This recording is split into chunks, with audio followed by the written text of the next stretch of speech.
Memasuki hari ketiga pasca hilangnya Eril, pihak keluarga Ridwan Kamil masih menanti kabar baik dari Swiss.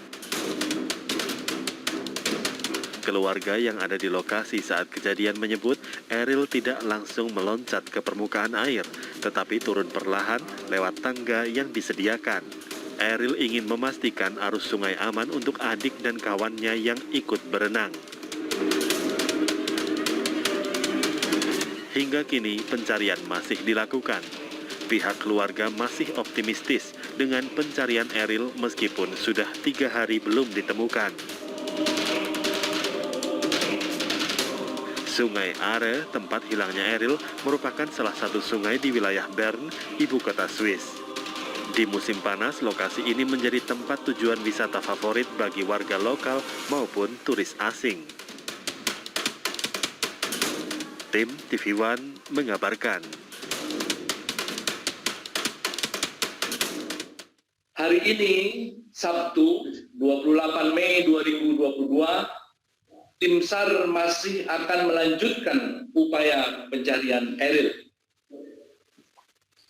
Metode pencarian pagi ini lebih intensif, yaitu dengan perahu atau boat search, juga menggunakan drone untuk menyisir tepian sungai Are dan melakukan penyelaman. Lokasi pencarian adalah di area Wollensee yang mencakup sepanjang 8 km wilayah sungai Are. Pencarian akan dimulai sekitar pukul 8.30 pagi ini waktu Swiss atau sekitar jam setengah 2 nanti waktu Indonesia Barat hingga selesai, ya, hingga cuaca memungkinkan untuk dilakukan proses pencarian. Artinya disesuaikan dengan perkembangan di lapangan. Tentu saja KBRI akan terus menjaga real-time komunikasi, jadi komunikasi yang real-time dengan pihak kepolisian dan tim SAR untuk mendapatkan update informasi yang aktual setiap saat. Untuk itu, saya mengajak rekan-rekan sekalian untuk terus mendoakan keberhasilan proses pencarian oleh tim SAR ini. Iya pemirsa, kalau hari ini artinya sudah masuk hari keempat ya. Benar sekali, hari keempat ya. Sejak Kamis sampai dengan hari ini hari Minggu dan terus dilakukan pencarian oleh tim SAR gabungan di sana. Kemarin juga kita sudah mendengarkan ya press conference dari Duta Besar RI yang berada di Swiss saat ini mengupdate bagaimana proses pencarian yang terus dilakukan dan kabarnya nantinya akan di area 8 km dengan penyelaman yang akan dilakukan apabila memungkinkan ya. Apabila memungkinkan, karena hari ketiga kemarin saja sudah diberlangsungkan cukup intensif, tentunya hari ini juga masih akan berlangsung. Harapannya nanti pencarian akan menghasilkan hasil yang baik. Nah, kita ingin tahu sebenarnya pemirsa bagaimanakah sebenarnya karakteristik dari sungai ini. Nah, kita akan coba berbincang bersama dengan warga Indonesia yang berada di Swiss. Ada Mbak Hilda Tobing. Selamat pagi waktu Indonesia, Mbak Hilda. Terima kasih waktunya. Selamat pagi Indonesia. Ya, kalau di sana pagi juga, tapi jam 2 pagi ya kalau nggak salah ya, Mbak ya? Betul, karena perbedaan hari waktu ya antara Indonesia dengan Swiss itu ya adalah 5 jam memasuki musim panas ini sampai nanti ketemu lagi di musim dingin. Seperti Oke, terima itu, kasih Mbak. waktunya Mbak. Nanti sebelum kita kemudian membahas mengenai karakteristik dari sungai ini, tapi paling tidak kami juga ingin tahu apakah kemudian pencarian dari anak Gubernur Jawa Barat Indonesia ini ada Kang Eril ini, apakah juga kemudian dibahas di media sana, Mbak? Iya, jadi sejak peristiwa pada hari Kamis tersebut, berita-berita itu banyak di-up oleh media-media online maupun media cetak dan juga media radio, Mbak. Karena saya juga sendiri pribadi ikut mendengarkan dan mencari updatean terbaru mengenai pencarian dari Kang Eril, anak dari Bapak Gubernur Jawa Barat. Nah, kalau begitu update terbaru yang didengar dari Swiss langsung apa, Mbak, yang bisa dibagikan kepada kami? Oke, jadi sampai saat ini update-nya adalah masih dalam status pencarian sampai ke titik tujuannya nanti ke Wollensee, itu yang biasanya berakhir di situ, Mbak, kalau misalnya memang ada orang yang hanyut di Sungai Are. Mbak Hilda, biasanya pencarian dari tim SAR gabungan terkait orang-orang yang hilang saat berenang atau hanyut di Sungai Are, ini biasanya berapa lama dilakukan oleh pihak sana, Mbak? Oke, biasanya sih targetnya secepatnya ya Mbak ya, mungkin 1 sampai 3 hari. Tapi juga ada kasus tertentu sampai 3 minggu Mbak, seperti itu. Oke, Jadi belum bisa Mbak Hilda mungkin dipastikan bisa bagaimana situasi. Iya. Ya, dilanjutkan Mbak, silakan. Iya, jadi ini semua tergantung dari situasi cuaca atau kondisi alam itu sendiri yang ada di sekitaran Sungai Are itu Mbak. Jadi kalau cuacanya baik, mungkin akan semakin cepat untuk ditemukan, seperti itu. Tapi kalau melihat kondisi cuaca saat ini, dapat dikategorikan memudahkan proses pencarian atau tidak, Mbak? Tentunya kalau dengan cuaca cerah saat ini yang ada selama sepanjang minggu ini, seharusnya bisa mempermudah pencariannya ya Mbak. Oke. Mbak, kalau mungkin bisa Anda gambarkan juga begitu ya Mbak Hilda ya, seberapa sering sih Mbak kejadian serupa ini terjadi di tempat destinasi wisata Sungai Are ini Mbak? Oke, jadi Sungai Are ini kan merupakan salah satu top destination yang ada di kota Bern, Switzerland ya Mbak, di mana para penduduk lokal ataupun juga turis asing bisa melakukan aktivitas air seperti renang, arung jeram, ataupun rafting. Jadi Mbak bisa bayangkan, para penonton juga di sini bisa bayangkan betapa derasnya dan kuatnya arus yang ada di aliran Sungai Are itu sendiri. Jadi kita nggak bisa bilang rata-rata berapa korbannya ya setiap tahunnya, tapi secara garis besarnya bisa minimal itu 5 orang ya setiap tahunnya. Artinya karena kejadian serupa ini renang, juga pernah terjadi ya Mbak ya? Pernah. Pasti setiap tahun ada kejadian seperti ini. Karena aktivitas yang dilakukan di Sungai Are itu sendiri bisa dilakukan sepanjang tahun. Jadi tidak hanya di musim panas. Oke. Tapi memang favoritnya itu adalah di musim panas. Di musim panas, oke. Mbak Hilda, kalau melihat panjang Sungai Are ini kan 280-an kilometer begitu ya Mbak. Apakah Ya, memang sepanjang sungai 295 biasanya boleh kilometer. digunakan untuk berenang atau hanya di titik-titik tertentu saja? Oke, jadi sebenarnya dari sepanjang Sungai Are 295 km itu kan terhitung dari pegunungan Bern, kita sebutnya sebagai Berner Oberland, ya, sampai nanti pada muara yang menuju ke Sungai Rhine, seperti itu. Jadi nggak semua titik itu orang bisa berenang, Mbak. Memang sudah ditentukan titik-titik yang mana orang bisa pakai. Seperti itu. Tapi titik lokasi tempat pertama kali Mas Eril dan keluarga berenang ini memang biasa digunakan untuk lokasi berenang ya Mbak ya? Biasa, memang biasa. Tapi kalau saya boleh kasih saran, sekalipun perenang pro itu juga memang harus bisa beradaptasi dengan kuatnya arus yang ada di sungai tersebut, Mbak. Jadi memang keseimbangan badan, juga kemampuan berenang itu juga sangat diutamakan karena Sungai Are itu adalah dikategorikan sebagai alam bebas. Seperti itu.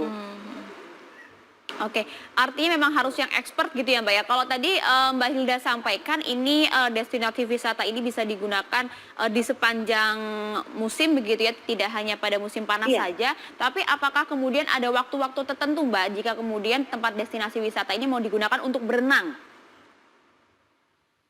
Seperti yang tadi saya katakan di awal, untuk berenang itu bisa dilakukan sepanjang tahun, Mbak. Seperti itu. Bahkan di musim dingin sekalipun ada beberapa orang yang memang kita mungkin tidak bilang pro, tapi sudah terbiasa berenang di musim dingin di Sungai Are. Seperti itu.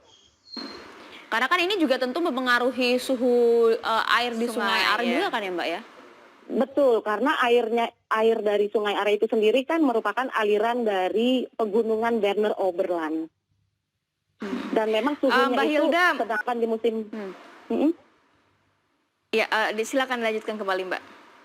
Sedangkan di musim panas saja itu suhu temperatur air Sungai Are itu paling tinggi sekitar 20 derajat, Mbak. Itu dengan situasi memang sedang terik-teriknya ya temperatur udara di luar sungai. Okay. Artinya pada saat kemudian kondisinya suhu dingin itu kisaran suhunya berapa Mbak?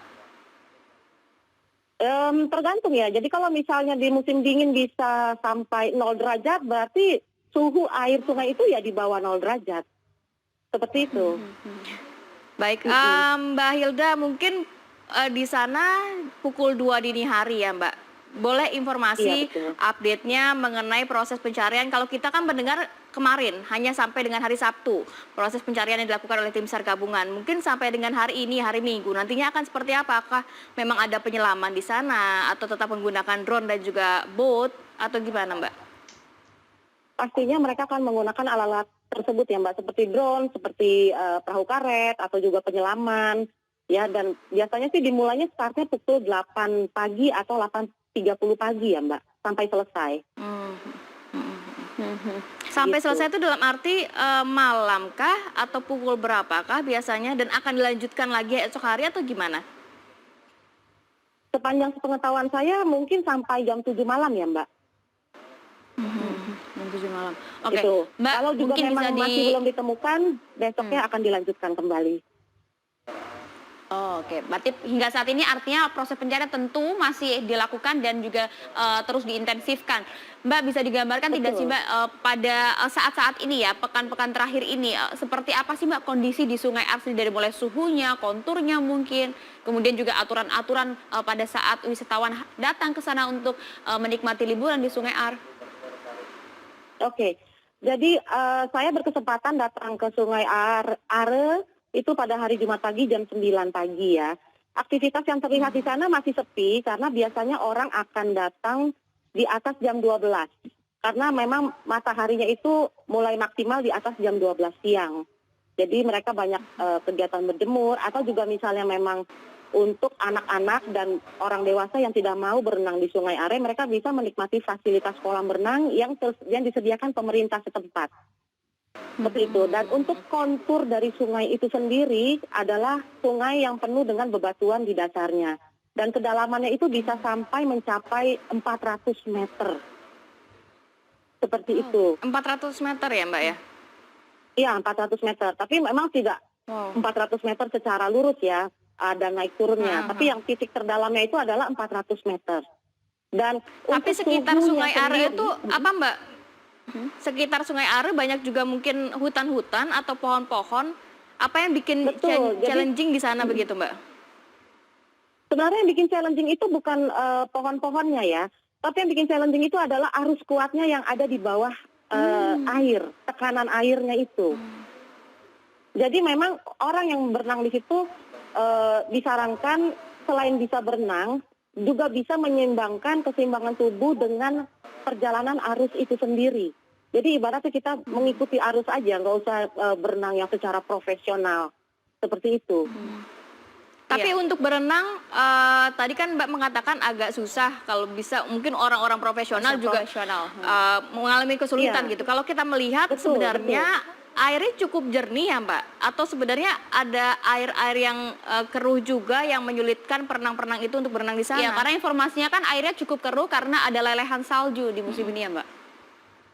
Oke, sepanjang sepengetahuan saya dan pandangan saya, memang airnya itu jernih, Mbak. Bahkan kalau misalnya kita berenang secara telentang ya, tadi saya diberitahu juga oleh saudari ipar saya, kalau kita telentang dengan posisi air itu menutupi kuping sedikit, kita bisa mendengarkan batu-batuan itu bergesekan, seperti itu. Jadi memang bisa dikatakan kualitas air yang ada di Sungai Are itu adalah kualitas yang sangat baik. Seperti itu. Dan Uni Eropa sendiri pada tahun 2017 setelah menyatakan kalau kualitas air yang ada di Sungai Are, aliran Sungai Are itu adalah kualitas yang sangat baik. Seperti itu, Mbak. Mbak, ini kan destinasi wisata. Kemudian tadi Anda juga sudah jelaskan bagaimana arusnya begitu kuat. Kemudian tidak semua orang bisa begitu saja berenang di sungai ini. Betul. Apakah ada rambu-rambu kemudian himbauan-himbauan yang terpasang di sana, Mbak? Oke, jadi tidak sepanjang Sungai Are itu ada rambu-rambunya ataupun larangan. Biasanya kalau untuk, ya, karena anggap pemerintah itu membuat situs Sungai Are itu sebagai alam bebas.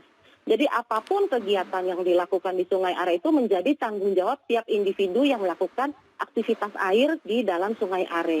Seperti itu. Tapi yang saya bisa beritahu, apabila kita sebagai turis ingin memasuki daerah itu, berarti kan kita ibaratnya kita tidak tahu apa-apa tentang informasi itu ya. Iya. Nah, mereka itu menempelkan flyer-flyer mengenai keterangan bagaimana untuk bisa berenang di Sungai Are, dan juga mereka menyediakan papan digital elektronik yang menerangkan berapa suhu udara di luar sungai, berapa suhu temperatur air itu sendiri, dan berapa kecepatan arus dari Sungai Are itu sendiri, seperti itu.